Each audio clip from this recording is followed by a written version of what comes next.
There's never a dull moment in the NFL. But one thing, we've tangentially addressed here on the show, but I want to dig a bit deeper into is some of the big names that could potentially be on new teams next season, new teams for week 1 of 2025. There is a small number of books out there that are offering betting markets for this kind of thing. So I want to just talk about some of the bigger names that are out there, whether it be via free agency or trade or what have you. But I'll start with Deebo Samuel, close to home. One market in particular is worded as his next team, if not the 49ers. So taking them out of the equation for 2025. But Washington, the Commanders, they're on top at plus 300. Chargers at 4-1. Panthers at 5-1. Denver Broncos 6-1. New England Patriots 7-1, and so on. Deebo, I would say, probably his worst season, apart from that second year where he was injured, played, 7-8 games. This has been his worst in terms of scrimmage yards, 4 touchdowns. Tony, any thoughts on Deebo if he does come back with San Fran, or if he is probably going to be headed elsewhere? Yeah, I don't think he comes back to the Niners. I think that there's a bad taste in both parties' mouth in this one. If he goes somewhere else, the two teams that come to mind immediately in terms of being a really good fit, they don't have a lot of cap space. So I'm like, that makes it a lot less likely to happen. And the teams I'm referring to are Steve's Miami Dolphins. I saw them at 35-1. Cap issues, but reunited with Mike McDaniel. That makes a lot of sense. Have him in an offense with Tyreek Hill would be a lot of fun to watch. And then for very similar reasons, the Texans I saw at 18-1. They've got Stephon Diggs is probably not going to come back to that team, maybe, but probably not. And then, their number 2, Tank Dell, has injuries as well. That name almost escaped me. I'm rusty now that it's not football season, guys. And so you need someone behind Nico Collins that you can depend on. I think he'd be a great fit in that offense. D'Amico Ryan saw Deebo Samuel up close and personal when Deebo was in his prime. He coached against them every day. But again, they don't have a ton of cap space. So if you want me to look at the teams that have a little bit more cap space, certainly the Commanders fit the bill. I saw them at 7.5-1 at Bet99, so that's worth a look if you're up in Canada. And then Pittsburgh, Mike Tomlin is a motivator. And one of the theories why Deebo didn't have a good season this year is because he was out of shape. That suggests a lack of motivation after getting that big fat contract. So pair Deebo with a hyper-motivating coach, I think could be a good connection too. Interesting call out with the two teams that, Deebo would know very well, those head coaches with Miami and the Houston Texans. Pittsburgh is interesting. We know Deebo on his day can be a Swiss Army knife kind of player. He's, to his credit, he's good at blocking in run schemes and on screens and whatnot. So that's an interesting one with Pittsburgh as well. Nick, I'll throw it to you real quick. Your Green Bay Packers there, 25-1 as well. Do you think Deebo, like I said, coming off an atrocious year by his standards, do you think he has anything to offer any teams out there? Yeah, I want to see the medicals first, guys. That's the biggest thing to me. I mean, we just saw a big NBA trade rescinded the last couple of weeks, the Lakers Mark Williams trade due to a failed physical. And I think teams would want to look at, the wear and tear that has happened to Deebo in the past. The first two teams that stand out to me on the board are the Carolina Panthers and the New England Patriots. Both have a lot of cap space to pay him, and both need targets for their young quarterbacks to rely on. So he can be that, that underneath guy, that move the chains guy for either one. Tony, your Carolina Panthers. I love that one. Him and Adam Thielen together, that'd be a nice little receiving core for Bryce Young. Matthew Stafford, another name out there. And no surprise, obviously, that it's the quarterback deficient teams that are sort of at the top. Of course, Vikings are 3-1, Giants 4-1, Raiders 5-1, Colts 6-1, New York Jets are 8-1. And I see Bob Renfrew in the chat here. And stick around because we'll talk about the Jets here with Aaron Rodgers momentarily, who will be their quarterback. Certainly some names that are out there. But Stafford, and Nick, I'll start with you for this. I mean, this dude is going into his age 37 season. Where do you think this guy lands? And does he even have anything to offer? Yeah, honestly, I think it's the right move for the Rams to move on for Matthew Stafford here, a year early rather than a year too late. Reports out there, guys, that he's looking for a cool $50 million a year to continue to play football. And honestly, at that number, guys, it only makes sense for a really, really desperate team to bring in a guy, because we just saw how like a banged up older Aaron Rodgers fared in New York. And funnily enough, the New York Giants, one of his top suitors, apparently, you've got two guys there in Joe Schoen, the general manager, and Brian Daboll fighting for their jobs this year. They have to win now. Can you win now with a rookie quarterback? I don't know. I think that makes a lot of sense. The Raiders, if they don't get another quarterback either through the draft or through free agency, would also make a lot of sense to me. The Vikings don't actually. I don't see why they're so high. Obviously, a prior relationship with the head coach there, but you've got, you're either going to sign Sam Darnold or you're going to move forward with JJ McCarthy there in my eyes. Unless McCarthy's really hurt, I don't see the connection in that one. Tony, pick one if you're the Vikes. Sam Darnold, JJ McCarthy, or Matty Stafford. I'd say Matt Stafford. And let's not forget his tight end, Hawkinson, he played with for a couple years in Detroit before he went to Los Angeles. So he gets his tight end back. The idea of Matthew Stafford, what are the numbers that Darnold put up last year? I don't have them off the top of my head, but they were pretty damn good in the regular season. So you insert Matthew Stafford into an offense that made Sam Darnold play like a Pro Bowler, and the sky's the limits. I mean, I don't think it's going to happen. I'm with Nick. I wouldn't put enough conviction on this where I would bet on the Vikings. But if I was the Vikings, I would certainly sniff around there for sure. Give McCarthy, who, by all accounts, might need another year, especially with the injury in the offseason. That's going to slow down any sort of development for sure. I love the idea of Stafford coming in for a year or two while McCarthy develops. I'm sure McCarthy doesn't love that idea. And there's some Vikings who might not like the idea, but man, that could be a very explosive offense.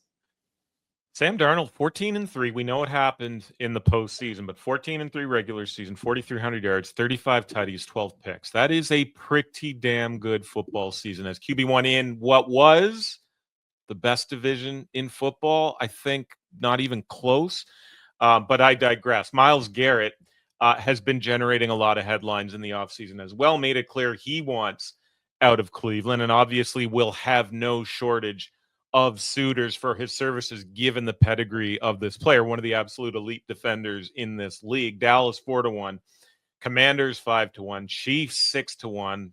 Vomit in my mouth when I think about that. Niners 8-1, do like that. Raiders 9-1, Philly 9-1 would be absolutely unreal, guys.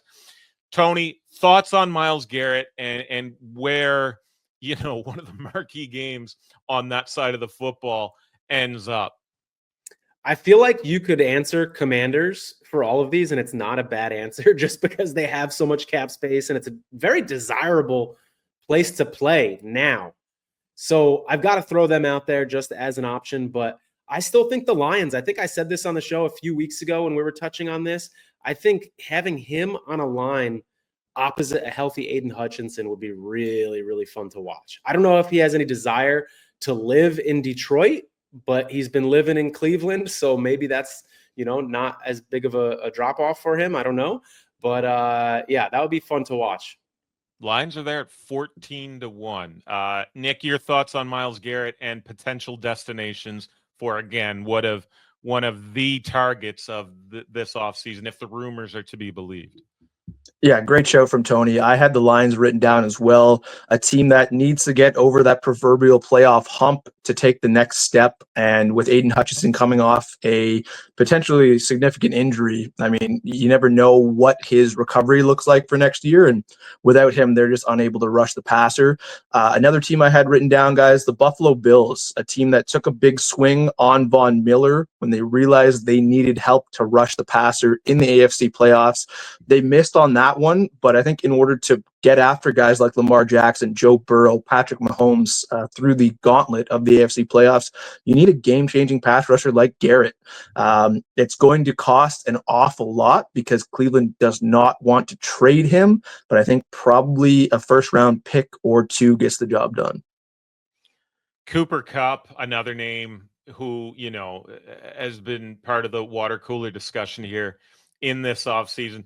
just never able to really mimic that 2021 season with the 145 catches and just under 2,000 receiving yards. Chargers 3-1, Bills 4-1, Steelers 5-1, Broncos 6-1, Raiders 8-1, Commanders again seeming to be in the mix for all of these names, but 10-1.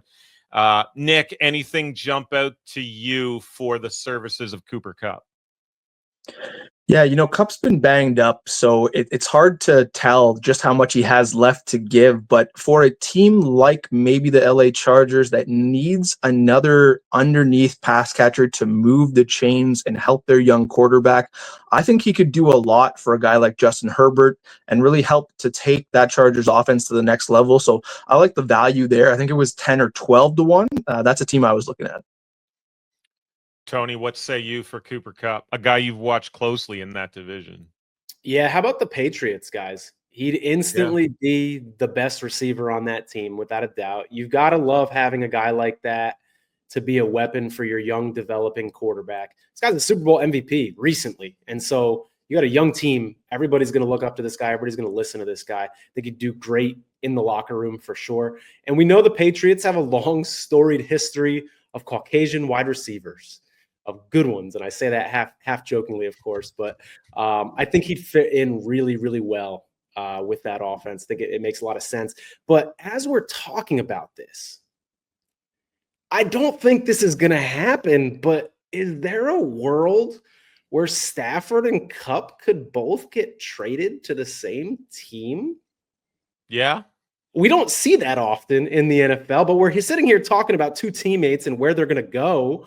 I mean, is it not crazy that, and we know they like playing together. I think some of this Stafford leaving LA drama may have a little bit to do with the fact that Stafford was offended that they'd get rid of Kupp. We heard his wife talk about it on her podcast.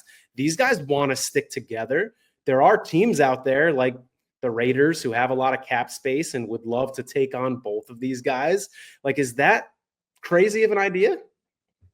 Even the Giants, to be honest, they need receivers too, right? Darius Slayton's a free agent there. Other than Neighbors, not a whole lot of pass catchers in their depth charts. So I like it. Could happen. I like that the Giants in particular as a team that is completely devoid outside of Neighbors, like you say, of talent at that skilled position and under center, to surround Neighbors with some winning, mindset from a QB. That's one from a receiver that he could probably learn a lot from as well. That's not a bad move. I like the Chargers shout as well. I mean, we saw, Quentin Johnston, it's been 2 seasons, but he had his best season for touchdowns, for yards, seemed to grow. But yeah, maybe a home there on the with the Chargers as well. Last one real quick. Aaron Rodgers. So there's betting markets out there for, quote, will Aaron Rodgers retire by free agency, which is, I believe, March 12th. Yes is plus 425. No is minus 650. Tony, what say you? Do we see Aaron Rodgers anywhere in 2025? All right, here's the thing. I think he retires before this year. Not a ton of conviction on that. That's just what my gut tells me, though. But I don't think he does it before that date. I think he's going to let the drama play out, and it's going to happen, shortly before the season, maybe even through the preseason. He's waiting to see if someone gets hurt and there's a good opportunity for him. We know he's going to be picky about where he wants to go, and we know there's probably a smaller list than usual of teams that will actually want him. So I just think the combination of those two things in the end mean he will end up retiring. I just don't think it's going to happen before next month. Nick, how about you? Yeah, this line has moved, guys. I wrote an Aaron Rodgers next team odds and retirement odds piece early in January, and this line has moved massively. It was a heavy favorite on yes, actually, in early January. And now, as you say, Ninja, we're seeing plus 425 on yes, pointing to A-Rod coming back. I mean, he looked pretty svelte in a TMZ video there last week when they caught up to him. Looks like he's loving life on the West Coast. And lo and behold, in some markets, the LA Rams, the favorite to land Rodgers, both the Rams and the Raiders now surpassing the Steelers in the betting odds since Pittsburgh announced its interest in Daniel Jones. So I think he stays on the West Coast. I think the Rams would be a great fit in that McVay's West Coast wide zone offense that he knows well. He'd have a great running game there. Obviously, an offensive-minded head coach, which he loves. And then the Raiders also, there's the pull of Tom Brady, Pete Carroll, a veteran head coach that Rodgers has said in the past he really respects and likes. So I think one of those two teams makes the most sense for him. You could see, some of the low-hanging fruit like Tennessee or something like that, but I think he plays next year.